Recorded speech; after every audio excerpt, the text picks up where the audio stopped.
시청자 여러분 안녕하십니까. 굿모닝 포인트 경제 훈풍 시작합니다. 이번 주 글로벌 증시의 시선이 한 곳에 쏠려 있습니다. 바로 시가총액 1위 기업 엔비디아 실적 발표인데요. 시장은 역대 최대 실적을 예상하고 있지만 문제는 AI 거품론입니다. 빅테크 기업들이 AI에 천문학적인 돈을 쏟아붓고 있지만 수익은 나지 않는다는 우려가 커지고 있습니다. 엔비디아의 이번 실적이 이런 논란을 잠재울지 귀추가 주목되는데요. 인더스트리 애널리스트 이주원 박사님과 나눠보겠습니다. 어서 오십시오. 안녕하십니까. 이제 내일이죠. 우리 시간으로 20일 새벽에 이 엔비디아 3분기 실적 발표되는데요. 엔비디아는 2022년 3분기 이후에 12개 분기 연속 이 실적으로 계속 예상을 뛰어넘는 영업이익을 기록했어요. 이번에도 좀 깜짝 실적 기대를 좀 할 수 있을까요? 시장의 기대치가 얼마인지를 정확히 모르겠지만 일단 올해 3분기와 4분기까지 실적은 좋을 거라고 생각을 하고 있고요. 아마도 내년 상반기까지도 어느 정도 성장세를 이어갈 가능성이 높다고 일단 생각을 하고 있는데, 네. 근데 저는 일단 올해보다는 내년쯤 되면 큰 변화가 있지 않을까라고 생각은 하고 있습니다. 어떤 종류의 변화가 있을까요? 그러니까 엔비디아 같은 경우 지금 뭐 시총 1위잖아요. 전 세계적 1위고 그렇죠. 그렇게 된 이유는 나스닥의 일반적인 기술 기업들에 적용받는 PER이 30 정도예요. 25에서 30. 네. 근데 엔비디아만 유독 월가에서 60을 용인해주고 있거든요. 근데 엄밀히 말하면 60은 스타트업에만 적용될 수 있는 배율이지 엔비디아 같이 연매출이 200조 원이 넘는 기업한테 적용할 수 있는 배율은 아니라서 근데도 그게 예외적이었던 건 그동안 성장세가 스타트업 수준의 성장을 했기 때문에 그렇죠. 가능했던 건데, 제가 볼 때 내년 중에 몇 분기가 될지 정확히 모르겠지만 매출 증가율이 50%를 하회하기 시작할 경우에 월가에서 리밸류에이션, 재평가가 이루어질 거라고 보고 있습니다. 그렇죠. 60이 아니라 30으로 가야 된다라는 주가 하락은 뭐 어쩔 수 없는 것 같습니다. 그런 우려가 이제 나오고 있다 이런 건데, 물론 뭐 너무 고성장하기 때문에 이제 그런 반대 급부도 있는 거다 이렇게 생각이 되는데, 엔비디아 매출 90%는 데이터 센터 부분에서 나오고 있다 이렇게 맞습니다. 나오고 있습니다. 뭐 CPU 매출이 집중되는 곳이죠. H100, 뭐 H200 같은 서버용 AI 서버용 GPU가 데이터 매출을 견인하고 있는데, 이런 현상이 앞으로 좀 지속될 것이다 이런 의견이 많잖아요. 아직은. 내년까지는 최소한 계속될 것 같아요. 왜냐하면 내년에도 지금 엔비디아 칩을 주로 사주는 고객들이 보통 글로벌 클라우드 서비스 프로바이더 CSP라고 하는 기업들이잖아요. 예. 그 기업들 대부분 우리들이 뭐 빅테크라고 하는 미국의 기업들이 대부분이긴 한데, 그렇죠. 내년에도 KPX, 그러니까 설비 시설 투자에 관련된 금액이 올해보다도 한 20에서 40%까지 증액할 것으로 보고 있고요. 그 얘기는 내년까지도 AI 관련된 반도체 칩들은 잘 팔릴 것이다라는 걸 예상할 수 있는 대목인 거죠. 그러네요. 예. 아마 역대 최고를 또 다시 한번 내년에 경신할 것 같습니다. 그렇죠. 아직까지는 뭐 비관론을 신중론을 얘기하기에는 아직까지는 괜찮은 상황이 펼쳐지고 있는데, 이번 엔비디아 실적 최대 관전 포인트라고 하면 블랙웰이라는 차세대 AI 칩 이건데요. 기존의 H100 칩보다 성능이 50배 향상됐다고 합니다. 상상을 못하는 그런 건데, 대규모 언어 모델, AI 학습 추론의 게임 체인저가 될 것이다 이렇게 얘기했는데, 블랙웰 수요가 얼마나 강력한지 이게 좀 관건이겠네요. 근데 블랙웰은 이미 뭐 작년에 출시된 제품이고, 예. 이제 올해 들어서 블랙웰이 이제 호퍼칩보다 좀 더 비중이 높아지는 것에 대한 게 이제 관심사였던 거고요. 예. 아마도 이번 주에 19일에 실적 발표하면서 전체 매출 중에 블랙웰이 몇 % 된다를 언급을 할 수도 있을 것 같아요. 진스랑 CEO가. 올 상반기까지는 블랙웰이 50%가 될까 말까 하는 수준이었었는데, 이제 하반기 들어오면서 아마 역전했을 가능성이 높다고 보고 있고요. 그래서 아마 전체 AI 칩 중에서 블랙웰이 몇 % 정도 되는지 얘기 나올 것 같고, 그 다음에 뭐 현재 수요가 많아서 내년까지도 거의 완판이다라는 얘기를 아마 뉘앙스를 하면서, 지금 최근에 엔비디아에 대한 많은 이제 부정적인 뉴스들이 나오고 있잖아요. 그렇죠. 그다음 큰 손들이 좀 팔기도 하고, 네. 이제 이런 부분에 대해서 의식을 하고 있기 때문에 진순왕 CEO 입장에서 뭔가 미래에 대해서 조금 걱정할 필요 없다라는 메시지를 던질 가능성이 좀 있을 것 같습니다. 기존의 H100 칩보다 이제 블랙웰이 고성능 칩인데 이 수요가 좀 이어질 거고, 그 다음 버전도 지금 준비하고 되고 있잖아요. 내년 하반기에 지금 루빈 나오잖아요. 예상이 돼 있고, 그러면 이게 계속이 좀 이어질 것이다 이런 예상할 수 있잖아요. 1년에 한 번씩 사실은 이제 업그레이드 버전들이 나온다고 보시면 될 것 같고요. 네. 근데 문제는 이제 그거를 사주는 고객들이 구매 여력이 언제까지 있을 거냐라는 거고요. 그렇죠. 그래서 아마도 내년이 제가 볼 때는 마지막 끝물이 되지 않을까라고 생각이 됩니다. 하드웨어 투자에 대한. 그러면은 사실은 2024년부터 내년까지 3년 연속 정말 천문학적인 투자가 이루어지는 거거든요. 네. 그렇게 되면 그 이후 2027년으로 가게 되면 더 이상 하드웨어 투자 쪽에서는 이제 큰 장이 서기 힘들 것 같고 여지껏 투자한 기업들이 이제는 누가 돈을 벌 거냐 쪽으로 초점이 맞춰질 것 같습니다. 그래서 결국에는 월가의 소돔이 움직이기 시작한 것 같아요. 최근에 보면은 저도 그래서 내년까지가 하드웨어 투자 끝. 그래서 내년 중에 하드웨어 투자를 주식을 팔고 소프트웨어 기업으로 갈아타야 된다라고 지금 늘상 방송에서 얘기를 하고 있는데 우리가 보통 투자의 귀재라고 하는 두 명이 거물이 있잖아요. 네. 워렌 버핏하고 네. 손정희 회장이 있는데 네. 저와 똑같은 생각을 하고 있는 것 같아요. 지금 워렌 버핏은 애플을 팔고 구글, 알파벳을 매입을 했고요. 그다음 손정희 회장은 엔비디아를 팔고 오픈 AI를 샀습니다. 공통점은 하드웨어를 이제 팔고 소프트웨어 쪽으로 샀다는 얘기고요. 그러네요. 그게 아마 내년 이쯤 되면은 일반인들까지도 알 수 있어요. 아, 이거 바뀌는구나 이제. 근데 이제 그분들은 워낙 미리 보니까 1년 먼저 이제 액션을 취했다고 보는 거죠. 그렇죠. 굉장히 비관론, 뭐 신중론이라고 이제 표현을 할 수 있겠는데 AI 거품론 확산되고 있는 건 맞긴 맞습니다. 보니까 유명한 사람들이 앞서서도 그 두 사람도 얘기했지만은 마이클 버리 이 사람 2008년에 금융위기 예측한 사람인데 이 양반도 보니까 엔비디아 주가가 27년에는 같은 논리일 것 같아요. 비슷한 논리인 것 같습니다. 110달러까지 떨어질 것이다 이렇게 전망하는데 물론 뭐 의견은 낼 수 있죠. 근데 엔비디아 실적에서 만약에 데이터 센터의 매출이 둔화되는 시그널이 보이기 시작하면 이런 주장들이 먹힌단 말이에요.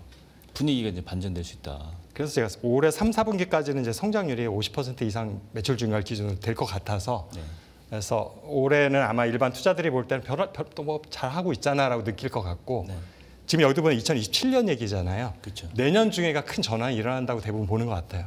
그래서 앞서 말씀드린 두 거물들의 투자 패턴도 1년을 앞서 선점하겠다는 의지가 보여지는 거고 그래서 내년 이후가 됐을 때 근데 버블이라는 표현을 지금 단정하기 좀 어렵다라는 입장이거든요.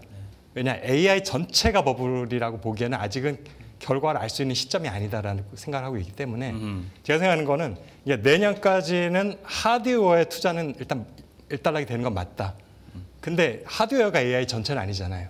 그렇죠. 여지껏 투자한 기업들이 있는데 그 기업들이 이제 본격적으로 비즈니스를 하는 게 2027년의 시작이 되는데 자 버블이라는 건 뭐냐면 그동안 많은 돈을 썼던 기업들이 돈을 못 벌게 되면 버블이 되는 거죠. 네. 실체가 없는 곳에 투자를 했기 때문에. 네. 그런데 만약에 상당 기수 기업들이 2027년 이후에 이제 돈을 많이 벌기 시작하고 매출 증가가 이루어지고 있으면 버블이라고 하기엔 조금 애매한 부분이 있는 거고 근데 이제 공급 과잉인 건 맞는 것 같습니다. 과잉 투자가 이루어진 건 맞는 것 같은데 모든 기업이 다 돈을 못 벌게 되면 완전 버블이고요. 네. 일부 기업들은 돈을 상당히 잘 벌게 되는데 일부 기업은 못하면 공급 과잉에 의한 자연스러운 결과라고 보시면 될 것 같아서 버블은 어떤 버블인 상태냐 모든 기업이 다 돈을 못 벌 경우 얘는 확실한 실체가 없는 곳에 투자가 됐다고 볼 수 있는 거죠. 그래서 지금 버블이냐 아니냐 결론이 나는 건 현재는 알 수가 없고 현재는 하드웨어 소프트웨어로 이루어지는 전환점 근처라는 것뿐인 것이고 진짜 버블인지를 알려면 소프트웨어 기업들 돈을 아예 못 버는 게 판명되는 시점 2027년, 2028년쯤 되면 이게 진짜 버블이었는지 버블까지는 아니었는지를 알 수 있을 것 같습니다. 말하자면 이제 거품론과 성장론 뭐 이게 이제 충돌을 하고 그때 옥석가리도 이제 옥석가리기는 확실하게 분명히 이루어질 이제 것 같습니다. 나올 것 같고 지금은 모든 빅테크 기업들이 이 분야에 다 투자하고 있기 때문에 엔비디아가 돈을 벌고 있는 거잖아요. 지금 그래가지고 꼽을 수 있는 기업들이 한 5개 정도 될 것 같아요. 네. 이제 하드웨어 시가 끝나고 소프트웨어로 갔을 때 누가 그러면 주도권을 잡고 위너가 될 거냐 해서 그 5개 중에 제가 생각하는 2개를 지금 방금 언급드렸던 워렌 버핏과 손정희 회장이 지금 하나씩 샀는데 그렇죠. 갈렸단 말이죠. 구글과 오픈 AI. 그래서 사실은 그런 투자에 정말 규제 같은 분들도 확신이 없는 거예요. 의견이 갈리고 있는 거로 봐서는 이 2기업 외에도 저는 마이크로소프트도 또 가능성이 있는 기업 중에 하나라고 보고 있고 그들보다 조금 가능성이 떨어진 기업으로 오라클과 아마존을 보고 있는데 네. 그래서 지금 이 탑3와 3강 2중 정도 중에서 위너가 나올 가능성이 높다고 일단 보고 있지만 네. 사실은 뭐 뚜껑은 열어봐야 될 것 같습니다. 그렇죠. 이게 우리나라 반도체 기업과 연결되는 문제이기 때문에 굉장히 예민한 문제예요, 사실은. 이게 사실 우리나라 기업하고 이제 그 소프트웨어 시대로 넘어가면 한국은 거기선 더 이상 돈 그렇죠. 벌 게 없는 거예요. 우리는 하드웨어 시장에서 돈을 벌 기회가 있는 거잖아요. 그렇죠. 하드웨어 삼성전자와 쪽에서 있는 SK 하이닉스 때문에. 그죠. 이게 어디까지 갈 것이냐. 이게 내년까지는 갈 것이다. 이런 말에 좀 희망을 품고 있지만 내년까지는 실적 좋을 것 같습니다. 올해보다 좋을 것 같습니다. 다음에 넘어가면 어떻게 될 것인가. 이건 참 불투명한 건데. 뭐 일단 내년에도 엔비디아발 특수능 좀 이어진다 이렇게 보시는 거잖아요. 내년까지는 아마도 여전히 메모리 가격도 상승할 것 같고 HBM도 잘 팔릴 것 같습니다. 그렇죠. 두 개가 다 좋으니까. 지금 SK하이닉스 같은 경우는 용인의 이제 반도체 클러스터 이거 투자 계획을 밝혔는데 당초 규모보다 훨씬 더 크게 해서 4개 팹을 완성한다 이렇게 돼 있는데 600조 원이에요 규모가. 그죠. 원래는 120조 원이었었던 것 같은데. 그렇죠. 어마어마하게 이제 많이 투자를 하는데 선제적으로 엔비디아의 공급 우선 순위를 유지하기 위해서 미리 투자한다 이렇게 해석을 하고 있잖아요. 그 부분은 저는 조금 왜냐하면 이 팹들이 완공된 시점이 상당히 뒤까지 연결돼 있거든요. 이제 지금 보면 제가 볼 때 하드웨어 투자 끝나는 게 내년까지로 보고 있기 때문에 그 뒤에 완공될 팹에서 HBM을 대량 생산하기 위한 거라면 제가 볼 때는 잘못된 방향이라고 생각이 되고 있고요. 시간상의 미스매치라고. 미스매치가 있는 거죠. 거기는 오히려 중국을 견제하기 위한 중국에서 하지 못하는 것들을 생산하기 위한 쪽으로 가는 게 맞다고 생각이 되고 있습니다. 그렇죠. 그 다음에는 지금의 이 수요 공급을 맞추기 위해서 하는 타임 스케줄은 조금 어긋날 수 있다는. 제가 볼 때는 내년 이후에 투자 계획은 너무 공격적으로 하지 않는 게 맞다고 생각이 되고 있어요. 왜냐하면 지금조차도 메모리 가격이 상승은 하고 있지만 수요가 좋아서 오르는 게 아니거든요. 네. 인위적인 감산에 의해서 가격만 오르는 상황이에요. 공급이 부족한. 수요 분석을 해보면 2022년에서 지금 하나도 늘지 않은 상황이에요. 3년 동안 제로 성장을 하고 있습니다. 수요를 물량으로 환산해 보면. 그렇기 때문에 지금 가격 오르는 것도 사실은 호황겨서가 아니라 감산의 효과이기 때문에 이거는 이제 계속 투자를 공격적으로 해버리면 공급 과잉으로 바로 갈 수 있는 여지를 남겨버리는 거죠. 공급 과잉이면 단가도 낮아지겠죠. 제가 볼 때는 가격은 아마 후년이 되면 분명히 떨어질 수밖에 없다고 생각이 되고 있고 그러면서 동시에 걱정되는 거는 한국 기업들이 수익성을 위해서 감산을 할 때 중국 기업들은 증산을 했단 말이죠. 그렇죠. 이게 이제 시장 점유율의 부메랑으로 돼서 돌아오기 시작할 겁니다. 이미 오기 시작을 했고 내년 되면 굉장히 큰 폭으로 중국의 시장 점유율이 높아질 거라서 이제 이 부분이 오히려 조금 더 우려되는 포인트가 있습니다. 삼성전자도 마찬가지예요. 이제 평택 캠퍼스 5공장 시축공사 작업을 승인했는데 2년 만에 이걸 재개한다는 거는 이 반도체 늘어나는 수요를 더 공급을 늘리기 위해서 이제 팹을 늘리는 거잖아요. 이렇게 되면 2028년부터 본격 5공장이 가동될 것이다 이렇게 얘기하는데 박사님 말씀대로라면 이게 시점을 좀 벗어나는 시점에서 완공되면 그때 이제 공급 과잉에 올라타는 그런 결과가 나오지 않을까. 2027년 공급 과잉은 일어날 수밖에 없을 것 같고 내내 설비 투자를 다 공격적으로 할 것 같거든요. 예. 그런데 그렇다고 안 할 수도 없는 게 말씀드렸다시피 우리가 소극적으로 하면 수익성 방어는 할 수 있을지 모르지만 시장을 뺏겨요. 중국한테. 그렇죠. 그러니까 수익성을 조금 손해보더라도 시장을 지키는 쪽으로 가려고 할 겁니다. 한국 기업들이. 그래서 그런 것도 아마 염두에 두고 있지 않을까 생각해요. 확장 전략을 쓸 때는. 그렇군요. SK하이닉스하고 삼성전자가 지금 분명히 그 팹 라인을 늘리는 거는 맞는 것 같아요. 근데 이게 과연 계속 유효할지 이 전략이 맞을지 왜냐면 돈이 너무 많이 들어가잖아요. 지금 SK하이닉스 600조 들어가지고 평택 공장도 금액은 제가 여기 파악이 안 됐지만은 어마어마하게 많이 들어갈 것 같은데요. 삼성 쪽에 일단 금액으로 하면 더 많을 가능성이 높다고 보고 있고. 근데 지금 이제 이런 것도 염두에 줘야 돼요. 지금 중국의 공장의 효용성이 점점 떨어지고 있잖아요. 네. 왜냐하면 장비 반입이 제대로 안 되고 있고 그다음에 중국 로컬 기업들의 경쟁력이 높아지고 있는 상황이라서 중국에 있는 삼성 하이닉스 공장을 이제 지혜로운 엑시트 플랜을 저는 마련해야 된다고 보고 있거든요.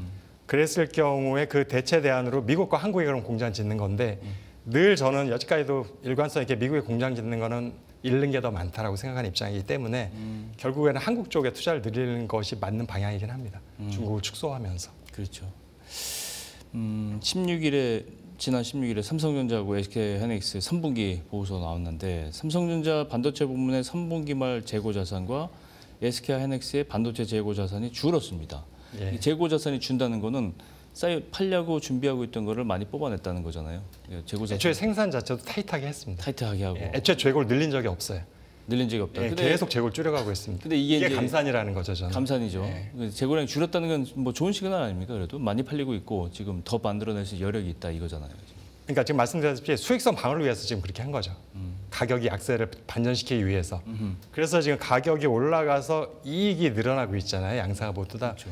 그래서 이거를 근데 적정 이익은 필요하겠지만 그러면서 너무 공급을 줄이면서 중국한테 시장을 뺏기고 있는 부분이 눈에 보이기 시작했기 때문에 네. 이 부분에 대해서도 이제는 기업들의 전략을 약간 수정해야 되지 않을까라고 생각하는 거죠. 그래도 아직까지는 해피한 것 같아요. 이 삼성전자, SK하이닉스는 가격 경쟁력을 공급업체가 쥐고 있다 이런 측면에서는 이게 재고 조정을 통해서 가격을 높이고 이걸 계속 뭐 가져갈 수 있으면 계속 좋겠는데 말씀하신 대로 이게 이제 계속 갈 그거는 아니기 때문에 단기적인 전략인 거죠.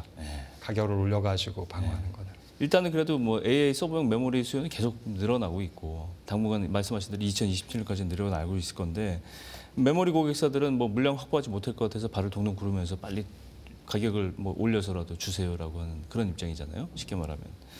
삼성전자는 뭐 다는 아니겠지만 특정 메모리 칩 같은 경우는 9월 대비해서 지금 최대 60% 인상됐다. 로이터가 이렇게 보도를 했어요. 이게 반도체 가격이 한 번에 이렇게 60%는 인상할 수 있는 건가 싶긴 한데 그렇다면 반대로 이제 60%를 다운해서 가격이 형성되는 시점도 분명히 올 거 아니에요, 그죠?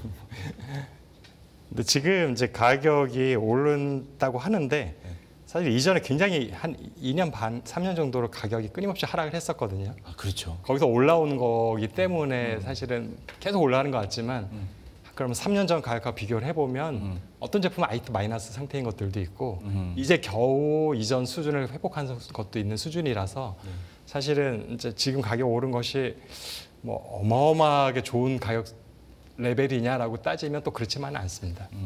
보통 이 메모리 가격 전망은 어떻게 형성이 되어 있습니까? 내년까지도 일단 지금 공급 부족이 여전히 완전히 해소되지는 않을 것으로 보고 있어서 내년까지는 가격 상승이 이어질 것으로 대부분 보고 있고요. 네.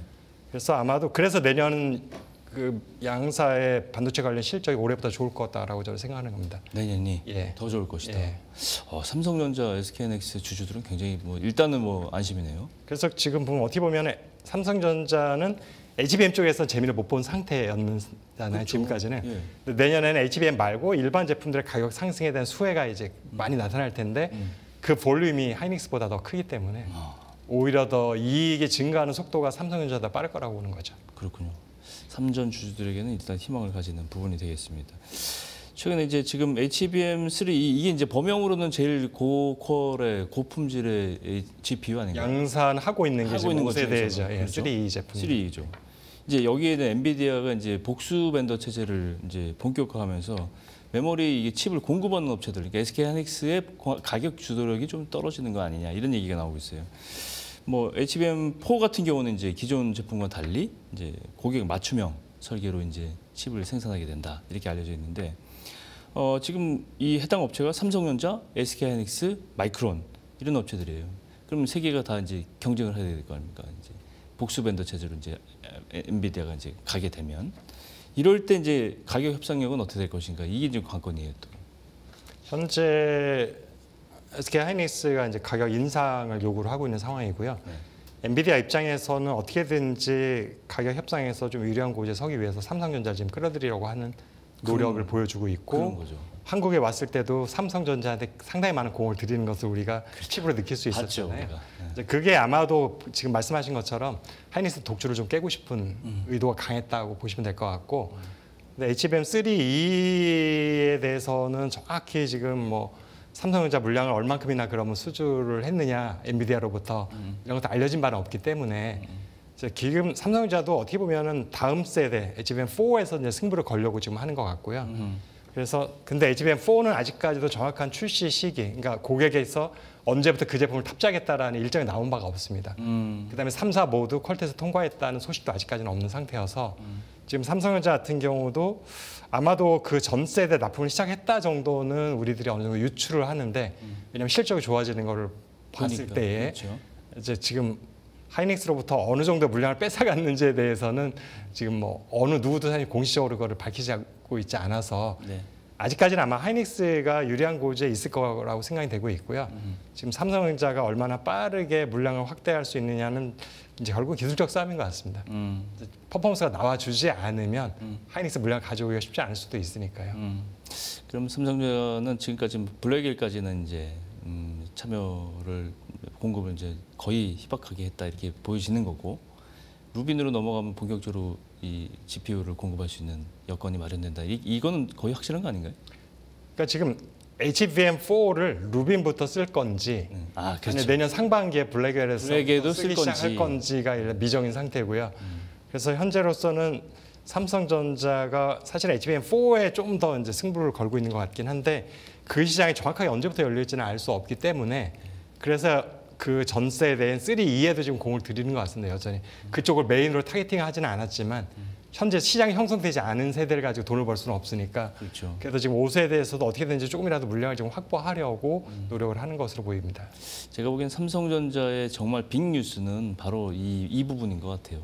본격적으로 차세대 칩의 공급을 계약을 했다는 사실이 근데 알려진. 그거는 안 나올 수도 있어요, 영원히.